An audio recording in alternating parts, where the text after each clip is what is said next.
ನಮಸ್ಕಾರ ಕರ್ನಾಟಕ. ನಾನು ಕರ್ನಾಟಕದ ವಾಯ್ಸ್ ಆಫ್ ಕರ್ನಾಟಕದಿಂದ ನಿಮ್ಮ ವಕೀಲ್ ಸಾಬ್ ಅಥವಾ ನಿಮ್ಮ ಮನೆ ಮಗ ಡೈರೆಕ್ಟಾಗಿ ಪಾಯಿಂಟಿಗೆ ಬರ್ತೀನಿ. I will not waste the time. ನಾನು ಕಳೆದ 2 ತಿಂಗಳ ಈ ಒಂದು ದಿಟ್ಟ ಧ್ವನಿಯಲ್ಲಿ ಒಂದು 3 ರಾಜಕೀಯ ಭವಿಷ್ಯವನ್ನು ನೋಡಿದೆ. ಒಂದು, ಒಬ್ಬ CM ಅನ್ನ ಎಕ್ಸ್ಪೋಸ್ ಮಾಡ್ತಾ ಇದ್ದೀವಿ. ಯಾರು ಅಂತ ಕೇಳಿದಾಗ ಅವನೇ ಹೋಗಿ ಸ್ಟೇ ತಗೊಂಬತ್ತಾನೆ ಅಂತಂದೆ. ನಿಜ ಆಯ್ತು. ಯಾರು ಅಂತ ನಿಮ್ಗೆಲ್ಲ ಗೊತ್ತೇ ಇದೆ. ನೆಕ್ಸ್ಟು, ಅರವಿಂದ್ ಕೇಜ್ರಿವಾಲ 15 ದಿವಸದಲ್ಲಿ ರಿಲೀಸ್ ಆಗ್ತಾನೆ ಅಂತ ಭವಿಷ್ಯ ನೋಡಿದ್ದೆ. 15 ದಿವಸ ಅಲ್ಲ, 9 ದಿವಸದಲ್ಲಿ ಅರವಿಂದ್ ಕೇಜ್ರಿವಾಲ ರಿಲೀಸೇ ಆಗ್ಬಿಟ್ರು. ಹೇಗೆ ಅಂತ ಅದು ಬೇರೆ ವಿಚಾರ. ಪ್ರೆಸೆಂಟ್ಲಿ ಇವತ್ತಿನ ರಾಜಕೀಯ ಪರಿಸ್ಥಿತಿನಲ್ಲಿ ಅದನ್ನು ಡಿಸ್ಕಸ್ ಮಾಡ್ಲಿಕ್ಕೆ ಹೋಗಲ್ಲ. ಬಟ್ ನಾನು ಹೇಳಿದಂತ 3 ಭವಿಷ್ಯ ನಿಜ ಆಗಿದೆ. 3ನೇದಿದೆ, ರಾತ್ರಿ 11:00ವರೆಗೆ ಮುನ್ರತ್ನನ್ನ ಅರೆಸ್ಟ್ ಮಾಡಿಸ್ತೀನಿ ಆ ಟೆನಿಕಾಸ್ಟ್ ಅಂತ. ಸಂಜೆ 5:00ವರೆಗೆ ಮುಳುಬಾಗ್ಲಲ್ಲಿ ಅರೆಸ್ಟ್ ಮಾಡಿದ್ದಾರೆ. ಸೊ ಈ ನಿಟ್ಟಿನಲ್ಲಿ ನಾನು ತುಂಬಾ ಗ್ರೇಟು ಅಂತ ಹೇಳಲಿಕ್ಕೆ ಹೋಗಲ್ಲ. ನಮ್ಮ ಅನಲೈಸೇಷನು, ನಮ್ಮ ವರ್ಕು, ನಮ್ಮ ಕಾನ್ಫಿಡೆನ್ಸು, ನಮ್ಮ ನೆಟ್ವರ್ಕು ಅಷ್ಟು ಚೆನ್ನಾಗಿದ್ದರಿಂದ ಈ ಒಂದು ವಿಚಾರಗಳನ್ನ ನಿಮ್ಮ ಜೊತೆ ಹಂಚ್ಕೊಂಡಾಗ ಅದು ಸತ್ಯ ಆದಾಗ ನಿಮಗೂ ಖುಷಿ ಆಗುತ್ತೆ, ನನಗೂ ಖುಷಿ ಆಗುತ್ತೆ. ಇನ್ನು ಮುಂದಿನ ಅಷ್ಟೇ ತುಂಬಾ ದೊಡ್ಡ ದೊಡ್ಡ ವಿಚಾರಗಳು ಸತ್ಯ ಆಗುತ್ತೆ. ಈಗ ಡೈರೆಕ್ಟ್ ಆಗಿ ನೇರವಾಗಿ ಬರೋದಂದ್ರೆ, ನೆನೆ ಸಾಕಷ್ಟು ಮಾಧ್ಯಮಗಳು, ಎಸ್ಪೆಷಲಿ ಟಿವಿ ಮಾಧ್ಯಮಗಳು ವೇಟ್ ಅಂಡ್ ವಾಚ್ ಕಥೆಗಳನ್ನ ಮಾಡ್ತಾ ಇದ್ದಾರೆ. ಅವ್ರು ಯಾರು ಕೂಡ ನಮ್ಮ ಈ ಎಕ್ಸ್ಪೋಜರ್ನ ಯಾರು ಆಗ್ತಾ ಇಲ್ಲ. ಬಿಟ್ಟಾಕಿ ನಾವೇನಾದ್ರ ಬಗ್ಗೆ ಕೇರು ಮಾಡಕ್ ಹೋಗೋದಿಲ್ಲ, ಅದು ಬೇರೆ ವಿಚಾರ. ಬಟ್ ಯೂಟ್ಯೂಬರ್ಸ್ ಹತ್ರ ಇಡೀ ಸೋಷಿಯಲ್ ಮೀಡಿಯಾದಲ್ಲಿ ನಮ್ಮ ವಿಡಿಯೋಗಳೇ ತುಂಬಿದೆ. ಬಿಕಾಸ್ ಆಫ್ ಮೈ ಯೂಟ್ಯೂಬರ್ಸ್ ಒಂದಷ್ಟು ನಿಜವಾಗ್ಲೂ ಯಾರೊಬ್ರು ಯೂಟ್ಯೂಬರ್ ಫೋನ್ ಮಾಡಿದ್ರು, ಸರ್ ಹೈಯೆಸ್ಟ್ ಕಲೆಕ್ಷನ್ 65 ಲಕ್ಷ ಅಂತ ಒಬ್ಬ ಯೂಟ್ಯೂಬರ್ದು. ಬರೀ ನನ್ನ ವಿಡಿಯೋನ ಹಾಕಿದ್ದಾನೆ. 65 ಲಕ್ಷ. ಇಬ್ರು ಹುಡುಗರು ಬರೀ ಇಬ್ಬರೇ ಮಾಡ್ಕೊಂಡ್ರದು. ಒಬ್ರು ವಿಡಿಯೋ ಮಾಡೋದು, ಇನ್ನು 65 lakhs ಅಂತ ಕಲೆಕ್ಷನ್. ಅಂದ್ರೆ ನೀವು ನಮ್ಗೆ ಸಾಕಷ್ಟು ರೆವಿನ್ಯೂನ ಜನರೇಟ್ ಮಾಡ್ತಾ ಇದ್ದೀರಾ ಸರ್, ಇದೇ ರೀತಿ ಇರ್ಲಿ. ಆಮೇಲೆ ದೊಡ್ಡ ದೊಡ್ಡ ಟಿವಿ ಅವ್ರು ಹಾಕೊಂತಲ್ಲ, ಒಳ್ಳೇದಾಯ್ತು ಸರ್, ಎಲ್ಲ ನಮ್ದಲ್ಲೇ ನೋಡ್ತಾರೆ ಅಂತಂದ. ಏನೋ ಪಾಪ ಯೂಟ್ಯೂಬರ್ಸು ಅವರು ಕೂಡ ಚೆನ್ನಾಗಿದ್ದಾರೆ. ದೊಡ್ಡ ದೊಡ್ಡವರು ಚಾನೆಲ್ಗಳು ಬೇರೆ ಬೇರೆ ದಿಕ್ಕಿನಲ್ಲಿ ಹೋಗ್ತಾ ಇದ್ದಾರೆ. ಒಂದು ಚಾನೆಲ್ದು ವಿಚಾರ ಬರ್ತಾರೆ, ಪಬ್ಲಿಕ್ ಟಿವಿ ರಂಗಣ್ಣ ಅವರ ವಿಚಾರ. ಮುಂಚೆ ನಾನು ಪಬ್ಲಿಕ್ ಟಿವಿ ರಂಗ ಅಂತ ಇದೆ, ಅವ್ರ ವಯಸ್ಸಿಗೆ ಮರ್ಯಾದೆ ಕೊಡಬೇಕು. ಆಮೇಲೆ ಬ್ರಾಹ್ಮಣರು, ಹಂಗಾಗಿ ಡೈರೆಕ್ಟ್ ಆಗಿ ಅವ್ರ ವಿಚಾರಕ್ಕೆ ಬರ್ತೀನಿ. ರಂಗಣ್ಣ ಮಾಧ್ಯಮದ ಕನ್ನಡ ಅಂತಾನೆ, ಒಬ್ಬ ನಾಯ್ಡುನ ಕನ್ನಡಿಗ ಅಂತ ಹೊಗಳ್ತಾನೆ, ಅವನನ್ನ ಪ್ರಚಾರ ಮಾಡ್ತಾನೆ. ಎಲ್ಲದಕ್ಕಿಂತ ಹೆಚ್ಚಾಗಿ ಪಬ್ಲಿಕ್ ಟಿವಿ ರಂಗಣ್ಣನನ್ನ ಎಕ್ಸ್ಪೋಸ್ ಮಾಡ್ಬೇಕಂತ ನಾವು ಡಿಸೈಡ್ ಮಾಡಿ 1 ತಿಂಗಳಾಯ್ತು. We have completed the job. Public TV ರಂಗಣ್ಣನ ವಿಚಾರವಾಗಿ ಒಂದು ದೊಡ್ಡ ಇನ್ವೆಸ್ಟಿಗೇಷನ್ ಅನ್ನೇ ನಮ್ಮ ಟೀಮ್ ಮಾಡಿದೆ. ಜೊತೆನಲ್ಲಿ ಡಿಪಾರ್ಟ್ಮೆಂಟು ಒಂದು ಡಿಪಾರ್ಟ್ಮೆಂಟು ಸಹ ಈತನ ಬಗ್ಗೆ ತುಂಬಾ ದೊಡ್ಡ ಮಾಹಿತಿಯನ್ನ ಕಲೆ ಹಾಕಿದೆ. ನೀವೆಲ್ಲ ಅನ್ಕೊಂಡದೇನು ಅಂತಂದ್ರೆ public TV Ranganna ಅವಾಯ್ ಚಪ್ಲಿ crime report Ranganna ಆಗಿತ್ತು. ನೋ, ಅವಾಯ್ ಚಪ್ಲಿ ಹಾಕಿದಂತ ರಂಗಣ್ಣ ಬೆನ್ಸ್ ರಂಗಣ್ಣ ಆದ. ಅಂದ್ರೆ ಅವಾಯ್ ಚಪ್ಲಿ ರಂಗಣ್ಣ ಹೋಗಿ ಬೆನ್ಸ್ ರಂಗಣ್ಣ ಆದ. ಬೆನ್ಸ್ ಹೋಗೀಗ ಚಿನ್ನದ ಮಣ್ಣಿನ ರಂಗಣ್ಣ ಆಗಿದ್ದಾರೆ. ಯಾಕೆ ಈ ಮಾತನ್ನ ಹೇಳ್ತಾ ಇದ್ದೀನಿ ಅಂತ ಅವರೇ ಹೇಳ್ತಾರೆ, ಒಂದು ಕ್ವಶನ್ ಮಾರ್ಕ್ ಅಂತ. ನಾನು ಇದಕ್ಕೊಂದು ಕ್ವಶನ್ ಮಾರ್ಕ್ ಹಾಕಿ ಬಿಟ್ಬಿಡ್ತೀನಿ. ರಂಗಣ ಸಮಾಜವನ್ನ, ಕರ್ನಾಟಕವನ್ನ ತಮ್ಮ ಬಣ್ಣದ ಮಾತುಗಳಲ್ಲಿ ಮುಳುಗಿಸಿರುವ ರಂಗಣ ನಾನು ಎರಡು ರೀತಿ ಜನರ ಮುಖವಾಡವನ್ನ ಕಳಿಸಿನಿ. ಒಂದು ಮುಖವಾಡ ಹಾಕೊಂಡ್ರು, 2ನೇದು ಮೇಕಪ್ ಮಾಡಿದ್ರು. ನೀವು ಎರಡನ್ನೂ ಮಾಡಿದೀರಾ. ಸೊ ನಿಮ್ಮ ಮೇಕಪ್ ಅನ್ನ, ಮುಖವಾಡವನ್ನ ಕರ್ನಾಟಕದ ಜನರಿಗೆ ತಿಳಿಸ್ಬೇಕು ಅಂತ ನಾವು ಡಿಸೈಡ್ ಮಾಡಿದೀವಿ. ರಂಗಣ್ಣ, ನೀವು ಅವಾಯ್ ಚಪ್ಲಿ ರಂಗಣ್ಣ ಅಲ್ಲ, ನೀವು ಒಂದು ಚಿನ್ನದ ಮೊಟ್ಟೆಗಳನ್ನ ಇಟ್ಟಿರುವಂತ ಕೋಳಿಗಳ ನೀವು ಮಾಲೀಕರು ಅಂತ ಹೇಳಲಿಕ್ಕೆ ಇಷ್ಟಪಡ್ತೀನಿ.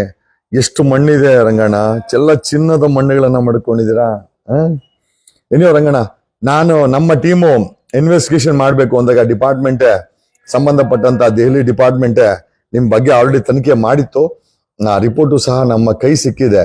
ಏನೋ ಹೇಗೆ ಸಿಕ್ತು ಅದು ಬೇರೆ ವಿಚಾರ. ಯಾಕಂದ್ರೆ ನೀವುಗಳಂತೂ ಇನ್ವೆಸ್ಟಿಗೇಷನ್ ಮಾಡಲ್ಲ, ನಾವು ಮಾಡಿದೀವಿ. ರಂಗಣ್ಣ ನಿಮ್ಮನ್ನ ಎಕ್ಸ್ಪೋಸ್ ಮಾಡ್ತೀವಿ ಅಣ್ಣ.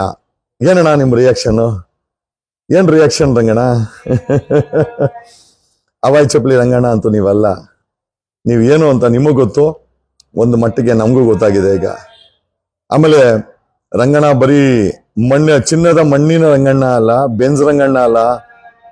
ಕರ್ನಾಟಕದಲ್ಲಿ ಅವರ ವ್ಯವಹಾರಗಳಲ್ಲಿ ಮ್ಯಾಕ್ಸಿಮಮ್ ಇರೋರು ಆಂಧ್ರ ಅವರು, ನಾಯ್ಡುಗಳನ್ನ ಆಂಧ್ರ ಬಿಟ್ರೆ ಬೇರೆ ಯಾವ ಕನ್ನಡಿಗರನ್ನು ಅವ್ರ ಜೊತೆಗೆ ಸೇರ್ಸಲ್ಲ. ನನಗೆ ಅನ್ನಿಸ್ತಾ ಇತ್ತು, ರಂಗಣ್ಣ ಯಾಕೆ ನಮ್ ವಿಚಾರನ ಮಾತಾಡಲ್ಲ. ನೆನ್ನೆ ಇವನು ಮುನಿ ಮುನಿ ವಿಚಾರನೂ ಕೂಡ ಮೋಸ್ಟ್ಲಿ ಪ್ರಸಾರ ಮಾಡ್ಲಿಲ್ಲ. ಕಾರಣ ಯಾಕೆ ಅಂತಂದ್ರೆ ಮುನಿ ಬೀಗರು ರಾಕ್ಲೈನ್ ವೆಂಕಟೇಶ್ ಇನ್ವೆಸ್ಟ್ಮೆಂಟ್ಸ್ ಇದೆ ಪಬ್ಲಿಕ್ ಟಿವಿನಲ್ಲಿ. ಬರೀ ಪಬ್ಲಿಕ್ ಟಿವಿ ಒಂದೇ ಅಲ್ಲ, ಬೇರೆ ಬೇರೆ ರೀತಿಯಲ್ಲಿ ಇನ್ವೆಸ್ಟ್ಮೆಂಟ್ಸ್. ಆಂಧ್ರ ಜನಗಳು ಮತ್ತೆ ರಂಗಣ್ಣ ಹೇಳೋದು ಮಾತ್ರ ಕನ್ನಡ ಅಂತ, ಆದ್ರೆ ವ್ಯವಹಾರದಲ್ಲಿ ಬರೀ ಆಂಧ್ರ ಅವರು, ಅದರಲ್ಲೂ ಕೂಡ ನಾಯ್ಡುಗಳನ್ನೇ ಮಾಡ್ಕೊಂಡಿದ್ದಾರೆ. Rangana I love you Rangana. ಆ ವಾಯ್ ಚಪ್ಲಿ ರಂಗಣ ಹೋಗಿ ಈಗ ಬೆನ್ಸ್ ಜೊತೆನಲ್ಲಿ ಚಿನ್ನದ ಮಣ್ಣಿನ ರಂಗಣ್ಣ. ಆ ಜಮೀನಲ್ಲಿ ಬರೀ ಚಿನ್ನನೇ ಇದೆ ಅಂತ ಜಮೀನ್ ಓನರ್ ನಮ್ ರಂಗಣ್ಣ. ಇರ್ಲಿ ರಂಗಣ್ಣ, ನಿಮ್ಮ ನಿಜವಾದವನ್ನ ಮುಖವನ್ನ ಪರಿಚಯ ಮಾಡಿಕೊಡ್ತೀನಿ ರಂಗಣ್ಣ. ನನಗೆ ನೀವು ಬೆಣ್ ತಟ್ಟಬೇಕು. ಇದೇ ತರ ಬಣ್ಣದ ಮಾತುಗಳನ್ನ ಆಡಿ ಜನರನ್ನ ನಿಮ್ ಕಡೆ ಸೆಳೆದ್ಕೊಂಡಂತ ಒಬ್ಬ ನಿರೂಪಕ Ranganna I love you Ranganna. ನಿಮ್ಮ ಮುಖವನ್ನ, ನಿಜವಾದ ಮುಖವನ್ನ, ನಿಮ್ಮ ಆರ್ಥಿಕತೆನ, ನೀವು ಮಾಡಿರೋ ಸಂಪಾದನೆನ, ನೀವು ಮಾಡಿರೋನ್ನ XYZ ಅನ್ನ, ನೀವು ಮಾಡ್ತಾರೋ ವ್ಯವಹಾರಗಳನ್ನ, ಆಮೇಲೆ ನೀವು ಇಷ್ಟೆಲ್ಲ ಮಾಡ್ತಾ ಇರೋದಕ್ಕೆ ಕಾರಣ ಏನು ಅಂತಂದ್ರೆ ನಿಮ್ಗೆ ದೆಹಲಿನಲ್ಲಿ ನಿಮ್ ಬಾಸ್ ಸಪೋರ್ಟ್ ಇದಾರೆ ಅಂತ. ಅದೇ ಬಾಸ್ ಹೇಳಿದ್ರು ನಿಮ್ಮನ್ನ ಎಕ್ಸ್ಪೋಸ್ ಮಾಡಿ ಅಂತ. What a deal Ranganna. ಯಾವ ಬಾಸ್ ನಿಮ್ಗೆ ಸಪೋರ್ಟ್ ಮಾಡ್ತಾ ಇದ್ರು ಅದೇ ಬಾಸ್ ನಿಮ್ಮನ್ನ ಎಕ್ಸ್ಪೋಸ್ ಮಾಡು ಅಂತ ಹೇಳಿದ್ದಾರೆ. ಕರ್ನಾಟಕದ ಸಾರ್ವಜನಿಕರೇ, ಮೋಸ್ಟ್ಲಿ ಕರ್ನಾಟಕದಲ್ಲಿ ಮೊದಲ ಬಾರಿಗೆ ಒಬ್ಬ ಐ ಥಿಂಕ್ ಮಾಧ್ಯಮದವರನ್ನ ಇಡಿ ಮತ್ತೆ CBI ರೇಡ್ ಮಾಡುತ್ತೆ ವೆರಿ ಶಾರ್ಟ್ಲಿ. ಒಬ್ಬ ಮಾಧ್ಯಮ ಲೋಕದ ದಿಗ್ಗಜನನ್ನ ಇಡಿ ಮತ್ತೆ CBI ರೇಡ್ ಮಾಡುತ್ತೆ. ನಾನು ಹೇಳಿರೋ 3 ಭವಿಷ್ಯ ನಿಜ ಆದ್ಮೇಲೆ ಇದು ಕೂಡ ನಿಜ ಆಗ್ಬೇಕು. ರಂಗಣ ಬೆನ್ಸ್ ರಂಗಣ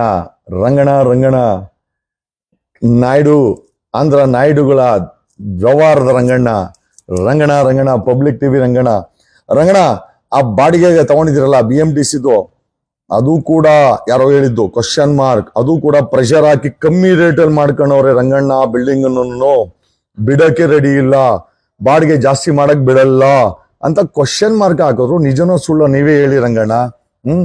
ಆ ಅಪ್ಪನಿಗೆ ಓಡೋದಕ್ಕೆ ಬೆನ್ಸ್ಬೇಕು, ಆದ್ರೆ ಬಾಡಿಗೆ ಮಾತ್ರ ಅಂಬಾಸಿಡರ್ ಕಾರ್ ಕೊಡ್ತಾನೆ ಅಂತ ಯಾರೋ ಡಿಪಾರ್ಟ್ಮೆಂಟ್ ಅವ್ರು ಅಂದ್ರು. ಅಂದ್ರೆ ರಂಗಣ್ಣ ಓಡಾಡೋದು ಬೆನ್ಸ್ ಕಾರಲ್ಲಿ, ಆದ್ರೆ ಬಾಡಿಗೆ ಮಾತ್ರ ಹಳೆ ಅಂಬಾಸಿಡರ್ ಕಾರ್ ರೇಟ್ ಕೇಳ್ತಾನೆ ರಂಗಣ್ಣ, ಅದನ್ನೇ ಕೊಡ್ತಾವನೆ ಅಂತ ಅಂದ್ರು.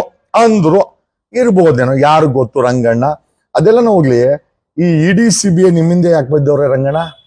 ಆಮೇಲೆ ನಿಮ್ಮನ್ನ ಎಕ್ಸ್ಪೋಸ್ ಮಾಡ್ಬೇಕು ಅಂತ EBCDA ಕಾಯ್ತಾ ಇದ್ದಿಲ್ಲ, ಯಾಕೆ ಅಂತ ನನ್ಗೆ ಗೊತ್ತಾಗಿಲ್ಲ. ಏನ್ ರಬ್ ಮಾಡ್ಕೊಂಡ್ಬಿಟ್ರ? ಏನೇ ಸ್ನೇಹಿತರೆ, ಮಾಧ್ಯಮದ ಲೋಕದ ಒಬ್ಬ ದಿಗ್ಗಜನನ್ನ ಇಡಿ ಮತ್ತೆ CBI ಎತ್ತಾಕೊಂಡು ಹೋಗುತ್ತೆ. ಅದನ್ನ ನೀವೆಲ್ಲ ನೋಡ್ತೀರಾ. Okay, very shortly Ranganna public TV Ranganna ಸಿಗೋಣ ಮತ್ತೊಮ್ಮೆ. ಎಲ್ಲಿ ಅಂತ ನಾನು ಡಿಸೈಡ್ ಮಾಡ್ತೀನಿ, ನೀವು ನನಗೆ ಸಿಗ್ತೀರಾ. Thank you Ranganna. ಈ ಕರ್ನಾಟಕ, ಈ ಮಾಧ್ಯಮ ಲೋಕದ ಒಬ್ಬ ದಿಗ್ಗಜನ ನಗ್ನ ರೂಪವನ್ನ ತೋರಿಸ್ತೇವೆ ನಾವು. ಆರ್ಥಿಕವಾಗಿ ಅವನ ಏನ್ ಸಂಪಾದನೆ ಮಾಡಿದ್ದಾನೆ, ಎಷ್ಟು ಡೀಲ್ಗಳನ್ನ ಮಾಡಿದ್ದಾನೆ, ಎಷ್ಟು ಕೋಟಿ ಸಂಪಾದನೆ ಮಾಡಿದ್ದಾನೆ, ಎಷ್ಟು ಸಾವಿರಾರು ಕೋಟಿ ಸಂಪತ್ತಿದೆ, ಎಷ್ಟು ನೂರಾರಕ್ಕೆ ಜಮೀನಿದೆ, ಎಲ್ಲಿ ಸ್ಕೂಲ್ಗಳಿದೆ, ಎಲ್ಲಿ ಕಾಲೇಜುಗಳಿದೆ, ಯಾವ್ಯಾವ ಟ್ರಾನ್ಸ್ಫರ್ ಕೈ ಹಾಕದ ಅವನು, ಯಾವ್ಯಾವ CM ಹತ್ರ ಎಷ್ಟೆಷ್ಟು ದುಡ್ಡು ಮಾಡ್ದ, ಎಲ್ಲೆಲ್ಲಿ ಹಣವನ್ನ ಬಚ್ಚಿಟ್ಟಿದ್ದಾನೆ, ಇರೋದೊಬ್ಬ ಮಗಳು ಆದ್ರೆ ಎಷ್ಟು ಕೂಡಿಟ್ಟಿದ್ದಾನೆ, ಮಾಡೋ ಡೀಲ್ ಎಲ್ಲ ಆಂಧ್ರ ನಾಯ್ಡುಗಳ ಜೊತೆ, ಆದ್ರೂ ಕನ್ನಡ ಅಂತಾನೆ. ಇವನ ನಿಜವಾದ ಮುಖವಾಡ ನಾವು ಬಿಚ್ಚಿಡ್ತೀವಿ Karnataka. Very shortly he will be raided by CBI and ED. Wait and watch. Love you Karnataka. Love you Rangana. Wait ಮಾಡೋಣ. Thank you Rangana.